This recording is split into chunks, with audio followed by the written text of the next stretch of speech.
প্রকৃতির কি অসীম সৃষ্টি, কোথায় কোন কোণে কী লুকিয়ে আছে আমাদের কাছে অনেকেরই অজানা।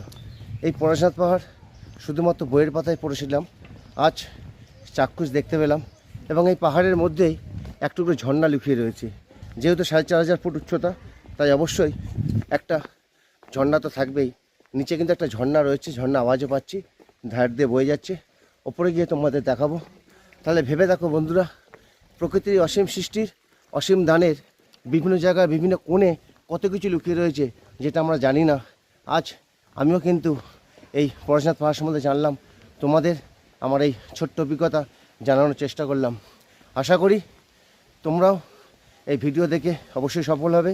যেসব বন্ধুরা এখনও পর্যন্ত আমাদের চ্যানেলে নতুন, অবশ্যই চ্যানেলটা ভাই সাবস্ক্রাইব করো। এরকম নতুন নতুন অ্যাডভেঞ্চার বা রোমাঞ্চকর ভিডিও পাওয়ার জন্য বা দেখার জন্য।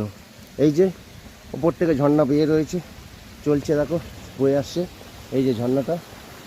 ঝর্ণার জল কম, যেহেতু শীতকাল। বর্ষাকালে এই ঝর্ণা কিন্তু দুকুল বেয়ে নেমে আসে। আর আমরা সেই প্রকৃতির অসীম দান, অসীম সৃষ্টি দেখে উপর দিকে এগিয়ে চলেছি।